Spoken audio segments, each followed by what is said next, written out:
তো নবী পেরেশান হইলে কি করতেন? আমাদের জন্য অনুসরণীয় কি নবীর জীবনী না? এখন আপনারা বলেন, নবীর জীবনী থেকে কি পাইলাম? পেরেশান হলে আমরা কি করব? নামাজ পড়ব। তা আমাদের অভ্যাস, আগে আমরা মানুষকে বলি, চারোদিকে ফোন দেই, ভাই বিপদে আছে না, আগে আল্লাহরে বলেন। সর্বপ্রথম আল্লাহর সাথে কথা বলবো। তাহলে নামাজের এক নাম্বার উপকারিতা, নামাজ প্রশান্তির কারণ। সুবহানাল্লাহ। নামাজের দুই নাম্বার উপকার, নামাজ আলো, নামাজ নূর, নামাজ আলো। সহিহ মুসলিমের হাদিস, রাসূলুল্লাহ সাল্লাল্লাহু আলাইহি ওয়াসাল্লাম বলেন, আত-তুহুরু শাত্রুল ঈমান, পবিত্রতা হলো ঈমানের অঙ্গ। আলহামদুলিল্লাহ, সবাই একবার দিল থেকে বলেন তো আলহামদুলিল্লাহ। নবীজি বলেন, আলহামদুলিল্লাহি তামলাউল মিজান। ইখলাসের সাথে আলহামদুলিল্লাহ একবার পড়লে তামলাউল মিজান, ওজনের পাল্লাকে পরিপূর্ণ করে দেয়। এবার দুইটা বাক্য মন দিয়ে পড়েন, বলেন সুবহানাল্লাহ ওয়ালহামদুলিল্লাহ। রাসূলুল্লাহ সাল্লাল্লাহু আলাইহি সাল্লাম বলেন, ইখলাসের সাথে সুবহানাল্লাহ এবং আলহামদুলিল্লাহ যদি কেউ পড়ে, তামলাআনে ও তামলাউমা বাইনাস সামাওয়াতি ওয়াল আরদ, আসমান এবং জমিনের মাঝে যে ফাঁকা জায়গাটা আছে, এই ফাঁকা জায়গাটাকে পূরণ করে দেয়। এবার নবীজি বলেন, আস-সালাতু নূরুন, নামাজ হলো নূর, নামাজ হলো আলো। সবাই বলেন নামাজ, আবার নামাজ নূর, নামাজ আলো, নামাজ নূর। দুনিয়াতে যে যত বেশি নামাজ পড়বে, দুনিয়াতে যে যত বেশি নামাজ পড়বে, কিয়ামতের ময়দানে তার চারপাশে তত বেশি নূর হবে, তত বেশি আলো হবে। ২৭ নাম্বার পারা, 18 নাম্বার পৃষ্ঠা, সূরা হাদীদের 12 নম্বর আয়াতে আল্লাহ বলেন, ইয়াউমা তারাল মুমিনিনা ওয়াল মুমিনাতি ইয়াসআ নূরুহুম বাইনা আইদিহিম ওয়া বিআইমানিহিম। সূরা হাদীদের 12 নম্বর আয়াত, 27, 12, 18 নম্বর পৃষ্ঠা আল্লাহ বলেন, নবী সেদিন আপনি দেখবেন ইমানদার নারী পুরুষদেরকে দেখবেন, ইয়াসআ নূরুহুম বাইনা আইদিহিম ওয়া বিআইমানিহিম, তাদের সামনে পিছনে ডানে বামে নূর আর নূর। কিয়ামতের ময়দানে ইমানদার চারপাশে নূরের বেষ্টনী থাকবে, সেই নূরের বেষ্টনীতে সে চলবে, হাঁটবে। এখন কিয়ামতের ময়দানে আমাদের নূর চারদিকে বারক, এটা কারা কারা চাই? তাহলে নূর বারে দুনিয়াতে কি আমল করলে? নামাজ। এই তো মাশাআল্লাহ, বলেন কি বললে? নামাজ।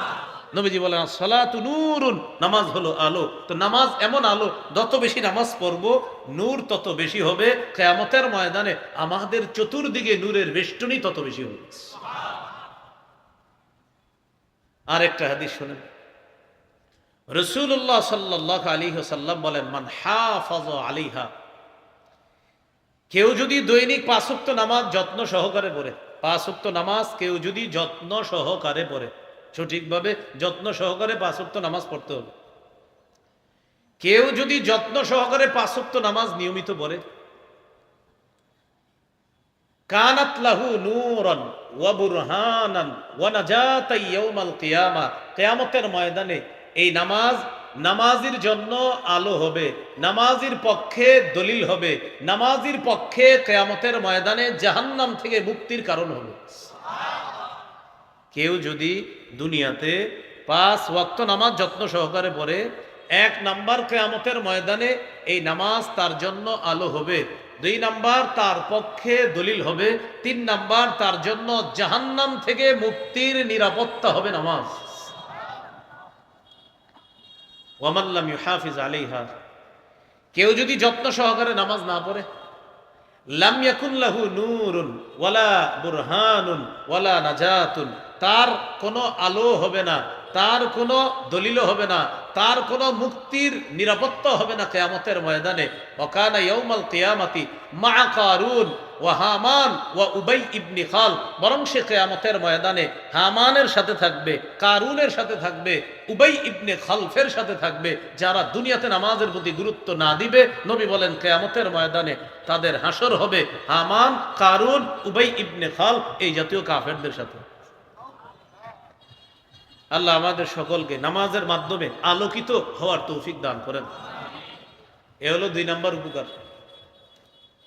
নামাজের 3 নম্বর উপকার, যারা নামাজ পড়বে কিয়ামতের ময়দানে আল্লাহর হকের ক্ষেত্রে সর্বপ্রথম হিসাব হবে নামাজের হিসাব। রাসূলুল্লাহ সাল্লাল্লাহু আলাইহি ওয়াসাল্লাম বলেন, আউয়ালু মা ইউহাসাবু বিহিল আবদু ইয়াউমাল কিয়ামাতিস সালাহ। আরেক বর্ণনায় ইন্না আউয়ালা মা ইউহাসাবু বিহিল আবদু ইয়াউমাল কিয়ামাতিস সালাতুহু। এক হাদিসে আস-সালাত আর এক হাদিসে সালাতুহু। কিয়ামতের ময়দানে আল্লাহর হকের ক্ষেত্রে বান্দাকে সর্বপ্রথম বান্দার কাছে হিসাব নেওয়া হবে নামাজের হিসাব। ফাইন সালাহাত, যদি নামাজ বিশুদ্ধ হয়, নামাজের হিসাবটা যদি সঠিক হয়, সালাহালাহু সাইরু আমালি, তার অন্যান্য আমলের হিসাবগুলোও সঠিক হবে ইনশাআল্লাহ। আশা করা যায় নামাজের হিসাব যদি সঠিক হয় অন্যগুলোও সঠিক হবে। ওয়াইন ফাসাদাত, আর যদি এটা বরবাদ হয়, নামাজ যদি বরবাদ হয়, এই হিসাবে যদি আপনি ফেল করেন, অন্যান্য আমলের ক্ষেত্রে আপনি ফেল হওয়ার সম্ভাবনাই বেশি, বলি নাউজুবিল্লাহ। তাহলে 3 নম্বর উপকার, কিয়ামতের ময়দানে নামাজের হিসাব যদি সঠিক হয় অন্যান্য হিসাবগুলা সহজ হবে। উপকার নাম্বার 4, যারা নিয়মিত গুরুত্ব সহকারে 5 ওয়াক্ত নামাজ পড়বে আল্লাহ পাক রব্বুল আলামিন তাদেরকে জান্নাতে ঢুকাবে।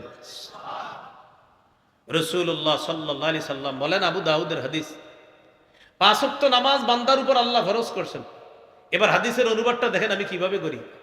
যারা এই 5 ওয়াক্ত নামাজ পড়বে, নামাজের প্রতি কোনো তুচ্ছ তাচ্ছিল্য না করে, বলেন তো বাংলাটা কি বললাম, কোনো তুচ্ছ তাচ্ছিল্য না করে, অবহেলা বশত না, তুচ্ছ তাচ্ছিল্য করেও না, বরং মহাব্বতের সাথে যারা 5 ওয়াক্ত নামাজ পড়বে। একটা হলে আর মন চায় না, ধুর মিয়া, বন্ধুরা ধরে নিয়ে গেছে, হ্যাঁ আর ভাল লাগে না তো, বেটা জানোস না আমার কাজ ছিল, তুই আমার মসজিদে নিয়ে এসোস, ব্যাস খারাপ। নবী বলেন, কেউ যদি তুচ্ছ তাচ্ছিল্য না করে নিয়মিত নামাজ 5 ওয়াক্ত পড়ে সঠিকভাবে, কানা লাহু আলাল্লাহি আহদুন, আল্লাহর ওয়াদা আইয়ুদখিলাহুল জান্নাহ, আল্লাহ তাকে জান্নাতে প্রবেশ করাবেন। আল্লাহর ওয়াদা, আল্লাহ তাকে জান্নাতে প্রবেশ করাবেন। এ হলো 4 নম্বর উপকার। নামাজ যারা নিয়মিত পড়বে, 5 নম্বর উপকার, অস্থিরতা থেকে আল্লাহ তারে মুক্তি দান করবে। সুবহানাল্লাহ। বলেন, অনিয়মিত নামাজ পড়লে না নিয়মিত? নিয়মিত নামাজ পড়লে। সূরা মাআরিজ 19, 20, 21, 22, 23 নম্বর আয়াতে আল্লাহ পাক রব্বুল আলামিন বলেন, ইন্নাল ইনসানা খুলিকা হালুল্লাহ সাল্লাল্লাহু আলাইহি ওয়াসাল্লাম বলেন, এই পৃথিবীর মধ্য থেকে 3টি জিনিস আমার কাছে প্রিয় করে দেওয়া হয়েছে। আমাদের নবীর কাছে 3টি জিনিস প্রিয় করে দেওয়া হয়েছে। 1 নাম্বার আর নিসা, মা জাতি নবীর কাছে খুব প্রিয়। 2 নাম্বার অতীব, সুগন্ধি। 3 নাম্বার জুইলা কুররাতু আইনি ফিস সালাহ, নবীজি বলেন নামাজের মধ্যে আমার চোখের শীতলতা রাখা হয়েছে। এর মানে আমার নবী নামাজে দাঁড়াইলে সবচেয়ে বেশি আনন্দ পাইতেন। তো নবী বলেন আমার চোখের শীতলতা, এটা করে দেওয়া হয়েছে কি? নামাজ। নামাজটাই ছিল আমার চোখের শীতলতা। এখান থেকে বুঝে আসে নামাজের গুরুত্ব, যে নবী বলেন পৃথিবীর 3টা জিনিস আমার কাছে সবচেয়ে প্রিয় করে দেওয়া হয়েছে, এই 3টার মধ্যে একটা হলো নামাজ। নামাজের গুরুত্বের মধ্যে আরেকটা হাদিস শুনি আমরা, সহিহ বুখারীর বর্ণনা, 4836 নম্বর হাদিস। এই হাদিসের বর্ণনাকারী সাহাবীর নাম মুগীরা ইবনে শুবা রাদিয়াল্লাহু তাআলা আনহু। তিনি বলেন, কামান নবী সাল্লাল্লাহু আলাইহি ওয়াসাল্লাম, নবীজি নামাজের মধ্যে এত অধিক সময় দাঁড়িয়ে থাকতেন, হাত্তা তাওয়াররামাত কদামাহ, দাঁড়িয়ে থাকতে থাকতে নবীর 2 পা মুবারক ফুলে যেত। কিলা লাহু, নবীকে বলা হতো, গফারাল্লাহু লাকা মা তাকদ্দামা মিন যামবিকা ওয়া মা তাআখার, হুজুর আপনার আগে পরে কোনো গুনাহ নাই, সব মাফ, কোনো গুনাহ নাই আপনার, তো কোনো গুনাহই নাই, আপনি এত লম্বা সময় নামাজে দাঁড়িয়ে থাকেন, আপনার পা মুবারক ফুলে যায়। রাসূলুল্লাহ সাল্লাল্লাহু আলাইহি ওয়াসাল্লাম জবাব দিতেন, আফালা আকুনু আবদান শাকুরা, আমি কি আল্লাহর শুকর গুজারি বান্দা হব না? যে আল্লাহ আমাকে এত বড় নেয়ামত দান করেছেন, এই আল্লাহর শুকরিয়া আদায় করার জন্য আমি লম্বা সময় নামাজের মধ্যে কাটিয়ে দিচ্ছি। তাহলে বলেন তো, আমাদের নবী নামাজে কম সময় দাঁড়িয়ে থাকতেন না অনেক বেশি সময়? না, আমরা যদি নামাজে দাঁড়াই, কোনো কারণে যদি নামাজের মধ্যে কারেন্ট চলে যায়, দাড়িতে হাত দেয়, কপালে হাত দেয়, চেহারায় হাত দেয়, মেজাজ খারাপ, থুর, খালি থুরটা কইতে পারে না নামাজে, না বলে ফেলতো। ঠিক না? থুর যদি কর সুযোগ থাকতো বইলে ফেলত, আমার মেজাজ খারাপ। বুখারীর আরেকটা হাদিস শুনেন, 1135 নম্বর হাদিস। এই হাদিসের মধ্যে আছে আব্দুল্লাহ ইবনে মাসউদ রাদিয়াল্লাহু তাআলা, নবীর একজন সাহাবী, তিনি বলেন, একদিন শখ করে আল্লাহ রসুলের সাথে রাতের নামাজে দাঁড়াইছি। শখ বুঝেন তো? কেমনে বুঝাবো বাংলাটা? শখ মানে আউস, মানে শখ। শখ শখ বলেন আগ্রহ, শখ করে মানে আমার শখের জিনিস এটা, এরকম বলেন না, এই আর কি। নবীর সাথে শখ করে নামাজে দাঁড়াইছে। কোন নামাজ? রাতের নামাজ। আর নবী রাতে যে তাহাজ্জুদ পড়ে, নফল পড়ে, এই নামাজে দাঁড়াইছে। সাহাবী শখে নবীর সাথে দাঁড়াইছে যে আজকে নবীর সাথে রাতে নামাজ পড়ে। সাহাবী বলেন, শোনো কি ঘটনা ঘটছে জানো? লাম ইয়াজাল কাইমান, তিনি ইমাম, আমি হইলাম মুক্তাদি। এত লম্বা সময় নবী নামাজে দাঁড়ায় রয়েছে, আমি মনে মনে একটা নিয়ত করে ফেলছি যে নিয়তটা বেশি সুন্দর না। অন্যান্য সাহাবীরা বললেন, আপনি কি নিয়ত করছেন, আমরা একটু জানতে চাই।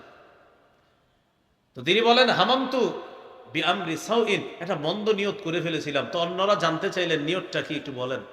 তিনি বললেন, হামামতু আন আকউদা ওয়া আদারান নাবিয়্য সাল্লাল্লাহু আলাইহি ওয়াসাল্লাম, আমি নিয়ত করে ফেলেছিলাম নবী এত সময় লম্বা সময় নামাজে দাঁড়িয়ে আছে, আমি নিয়ত করে ফেলেছিলাম আমি বসে যাব, নবীরে ছেড়ে দিব, মানে আমি ইক্তেদা সাইরা বসে যাই, নবী নামাজ পড়ুক। চিন্তা করেন, সাহাবীদের নামাজ আমাদের চাইতে অনেক গুরুত্বপূর্ণ ছিল তাদের নামাজ, তারাও লম্বা সময় নামাজ পড়তেন, কিন্তু সাহাবী বলেন নবী এত লম্বা সময় নামাজে দাঁড়িয়ে থাকতেন যে আমি নিয়তি করে ফেললাম, বৈশা যাই, ইক্তেদা ছেড়ে দিই। সুবহানাল্লাহ। তাহলে আমার আপনার নামাজের কি পরিমাণ গুরুত্ব দেওয়া দরকার। নামাজের গুরুত্ব সম্পর্কে আরেকটা হাদিস শোনেন, এই হাদিসটাই নামাজের গুরুত্ব বোঝার জন্য যথেষ্ট। সহিহ বুখারীর 687 নম্বর হাদিস।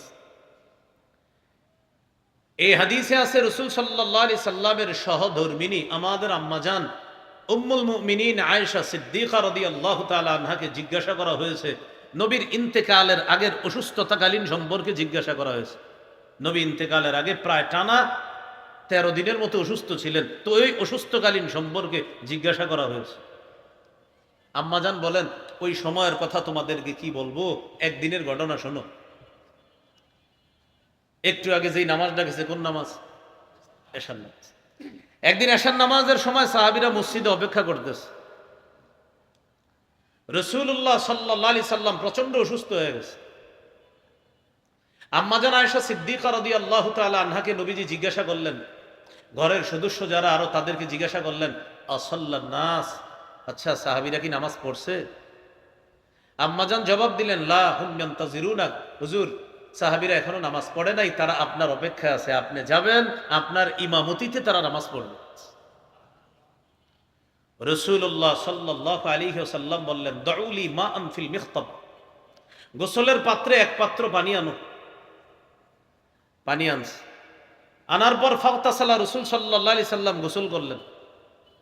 গোসল করার পর নবীজি যখন নিজের একটু হালকা অনুভব করলেন, গোসল করার পর মানে একটু ভালো লাগে তো শরীরটা, জাহাবালিয়া নুআ, যাওয়ার জন্য নবীজি একটু উঠার জন্য উদ্যত হলেন, যে নবীজি উঠে দাঁড়াবে তারপর মসজিদে যাবে।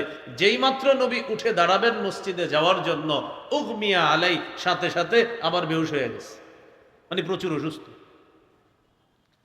বেহুশ হওয়ার পর সুম্মা আফাকা, হুশ ফিরে আসছে একটু পরে।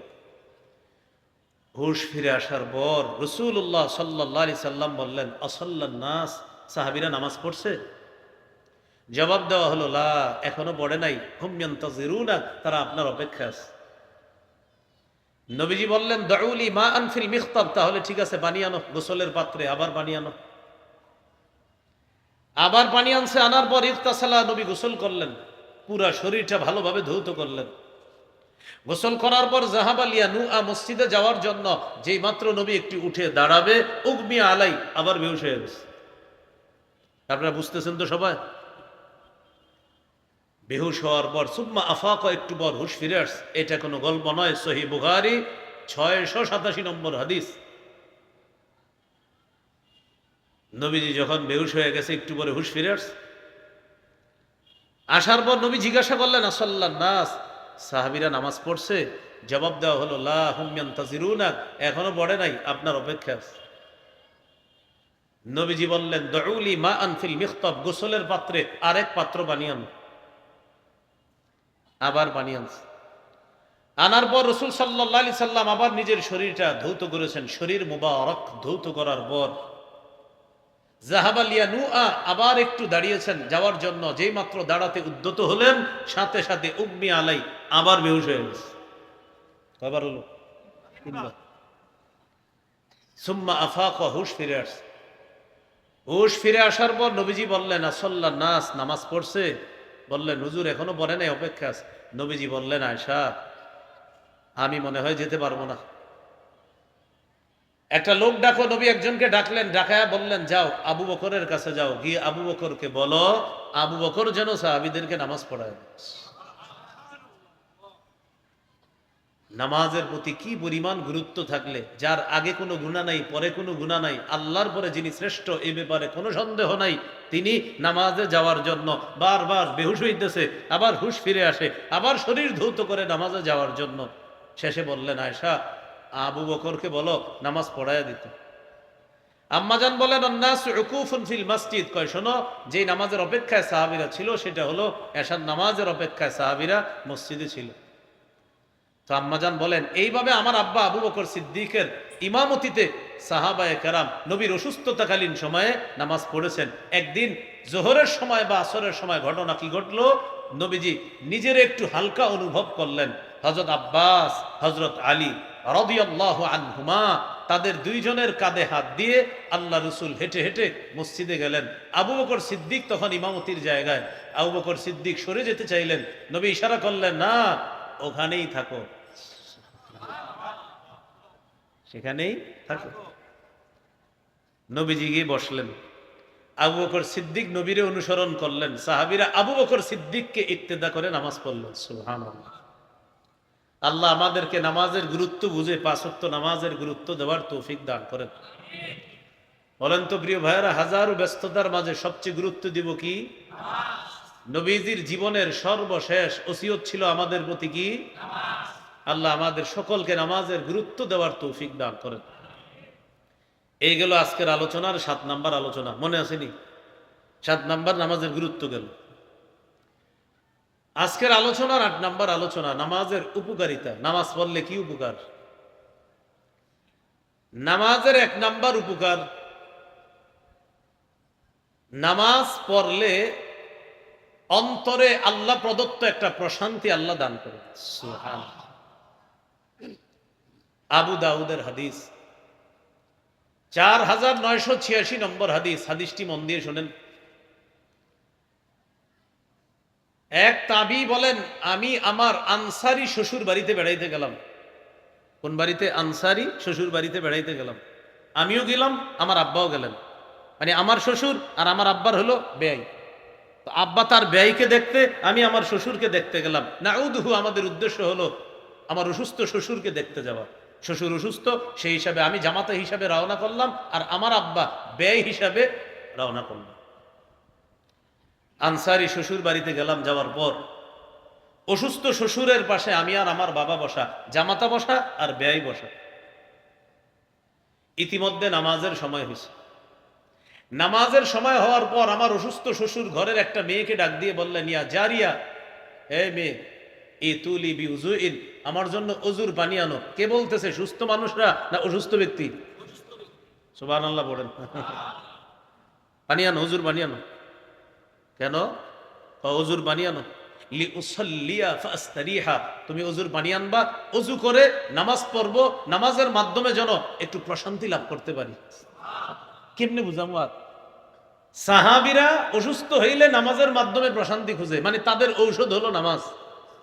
পানি আনো, অজু করি, নামাজ পড়ি। কেন? একটু শান্তি দরকার। তো সামনে যে দুইজন বসা, তারা কি অসুস্থ না সুস্থ? তারা মাসালা বলতেছেন। আনকার না হুজালিকা, তারা বললেন আরে আপনি অসুস্থ, আপনার ক্ষেত্রে তো মাসালা আছে, আপনার উজুর আছে, আপনি থামেন। আমার অসুস্থ শ্বশুর বললেন, শোনো, তুমি আমারে নিষেধ করবা না। আমি একদিন আল্লাহ রসুলকে দেখছি হযরত বেলালকে বলছে, ইয়া বেলাল, ও বেলাল, কুম, তুমি দাঁড়াও, ফাকিম, একামত দাও, ফারিহনা বিসসালাহ, তুমি একামত দিলেই তো নামাজ শুরু হবে, নামাজের মাধ্যমে আমাদেরকে একটু প্রশান্তি করো, আমাদেরকে একটু শান্তি করো। তাহলে নামাজ প্রশান্তির।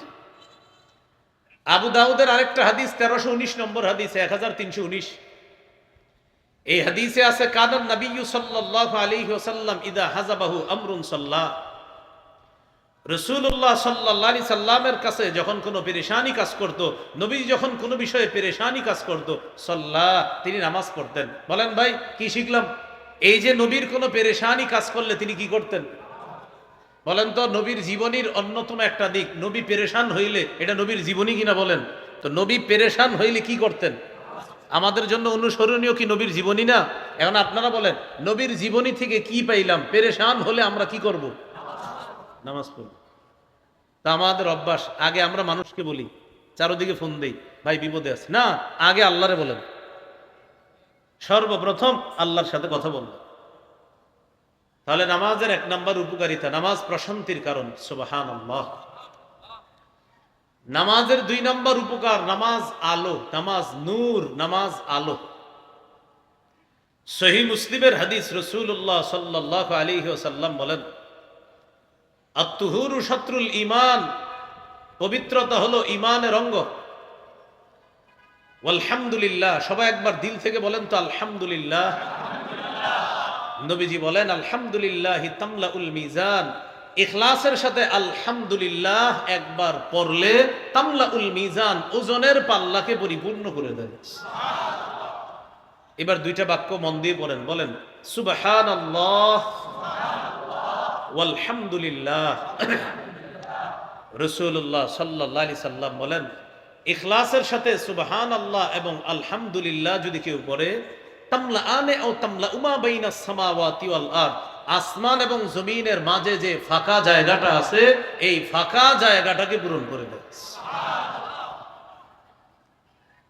এবার নবীজি বলেন, আস-সালাতু নূরুন, নামাজ হলো নূর, নামাজ হলো আলো। সবাই বলেন নামাজ, আবার নামাজ নূর, নামাজ আলো, নামাজ নূর। দুনিয়াতে যে যত বেশি নামাজ পড়বে, দুনিয়াতে যে যত বেশি নামাজ পড়বে, কিয়ামতের ময়দানে তার চারপাশে তত বেশি নূর হবে, তত বেশি আলো হবে।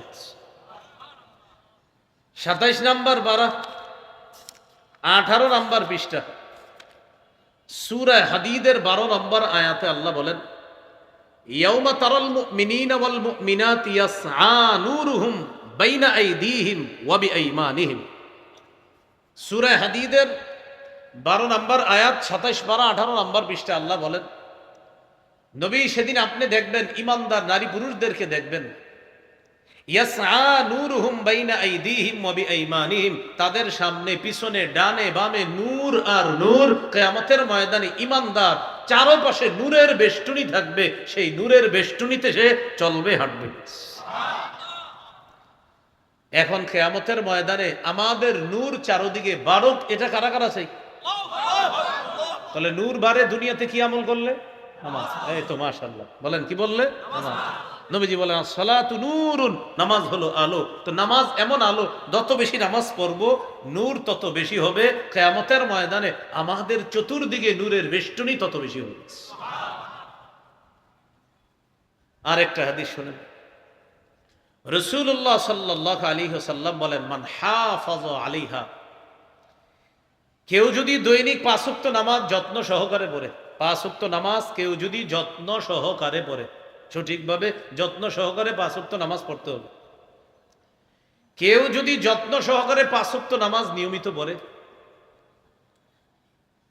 কানাত লাহু নূরান ওয়া বুরহানান ওয়া নাজাতান ইয়াউমাল কিয়ামা, কিয়ামতের ময়দানে এই নামাজ নামাজির জন্য আলো হবে, নামাজির পক্ষে দলিল হবে, নামাজির পক্ষে কিয়ামতের ময়দানে জাহান্নাম থেকে মুক্তির কারণ হবে।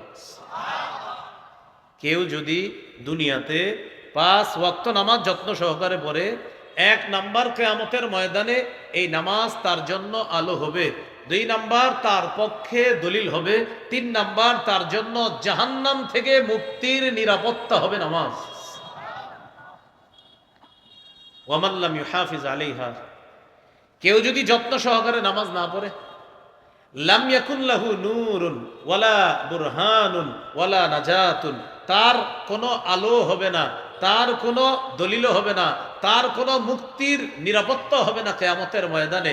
ওয়াকানা ইয়াউমাল কিয়ামাতি মা কারুন ওয়া হামান ওয়া উবাই ইবনে খাল, বরং সে কিয়ামতের ময়দানে হামানের সাথে থাকবে, কারুনের সাথে থাকবে, উবাই ইবনে খালফের সাথে থাকবে, যারা দুনিয়াতে নামাজের প্রতি গুরুত্ব না দিবে। নবী বলেন কিয়ামতের ময়দানে তাদের হাসর হবে হামান, কারুন, উবাই ইবনে খাল এই জাতীয় কাফেরদের সাথে। আল্লাহ আমাদের সকলকে নামাজের মাধ্যমে আলোকিত হওয়ার তৌফিক দান করেন। এ হলো 2 নম্বর উপকার। নামাজের 3 নম্বর উপকার, যারা নামাজ পড়বে কিয়ামতের ময়দানে আল্লাহর হকের ক্ষেত্রে সর্বপ্রথম হিসাব হবে নামাজের হিসাব। রাসূলুল্লাহ সাল্লাল্লাহু আলাইহি ওয়াসাল্লাম বলেন, আউয়ালু মা ইউহাসাবু বিহিল আবদু ইয়াউমাল কিয়ামাতিস সালাহ। আরেক বর্ণনা, ইন্না আউওয়ালা মা ইউহাসাবু বিহিল আবদু ইয়াউমাল কিয়ামাতি সালাতুহু। এক হাদিসে আস-সালাত আর এক হাদিসে সালাতুহু। কিয়ামতের ময়দানে আল্লাহর হকের ক্ষেত্রে বান্দাকে সর্বপ্রথম বান্দার কাছে হিসাব নেওয়া হবে নামাজের হিসাব। ফাইন সালাহাত, যদি নামাজ বিশুদ্ধ হয়, নামাজের হিসাবটা যদি সঠিক হয়, সালাহা লাহু সাইরু আমালি, তার অন্যান্য আমলের হিসাবগুলোও সঠিক হবে ইনশাআল্লাহ। আশা করা যায় নামাজের হিসাব যদি সঠিক হয় অন্যগুলোও সঠিক হবে। ওয়াইন ফাসাদাত, আর যদি এটা বরবাদ হয়, নামাজ যদি বরবাদ হয়, এই হিসাবে যদি আপনি ফেল করেন, অন্যান্য আমলের ক্ষেত্রে আপনি ফেল হওয়ার সম্ভাবনাই বেশি, বলি নাউজুবিল্লাহ। তাহলে 3 নম্বর উপকার, কিয়ামতের ময়দানে নামাজের হিসাব যদি সঠিক হয় অন্যান্য হিসাবগুলা সহজ হবে। উপকার নাম্বার 4, যারা নিয়মিত গুরুত্ব সহকারে 5 ওয়াক্ত নামাজ পড়বে, আল্লাহ পাক রব্বুল আলামিন তাদেরকে জান্নাতে ঢুকাবে। রাসূলুল্লাহ সাল্লাল্লাহু আলাইহি সাল্লাম বলেন, আবু দাউদের হাদিস, 5 ওয়াক্ত নামাজ বান্দার উপর আল্লাহ ফরজ করছেন। এবার হাদিসের অনুবাদটা দেখেন আমি কিভাবে করি। যারা এই 5 ওয়াক্ত নামাজ পড়বে, নামাজের প্রতি কোনো তুচ্ছ তাচ্ছিল্য না করে, বলেন তো বাংলাটা কি বললাম, কোনো তুচ্ছ তাচ্ছিল্য না করে, অবহেলা বশত না, তুচ্ছ তাচ্ছিল্য করেও না, বরং মহাব্বতের সাথে যারা 5 ওয়াক্ত নামাজ পড়বে। একটা হলে আর মন চায় না, ধুর মিয়া, বন্ধুরা ধরে নিয়ে গেছে, হ্যাঁ আর ভাল লাগে না, তো বেটা জানোস না আমার কাজ ছিল, তুই আমার মসজিদে নিয়ে এসোস, ব্যাস খারাপ। নবী বলেন, কেউ যদি তুচ্ছ তাচ্ছিল্য না করে নিয়মিত নামাজ 5 ওয়াক্ত পড়ে সঠিকভাবে, কানা লাহু আলাল্লাহি আহদুন, আল্লাহর ওয়াদা আইয়ুদখিলাহুল জান্নাহ, আল্লাহ তাকে জান্নাতে প্রবেশ করাবেন। আল্লাহর ওয়াদা, আল্লাহ তাকে জান্নাতে প্রবেশ করাবেন। এ হলো 4 নম্বর উপকার। নামাজ যারা নিয়মিত পড়বে, 5 নম্বর উপকার, অস্থিরতা থেকে আল্লাহ তারে মুক্তি দান করবে। সুবহানাল্লাহ। বলেন, অনিয়মিত নামাজ পড়লে না নিয়মিত? নিয়মিত নামাজ পড়লে। সূরা মাআরিজ 19, 20, 21, 22, 23 নম্বর আয়াতে আল্লাহ পাক রব্বুল আলামিন বলেন, ইন্নাল ইনসানা খুলিকা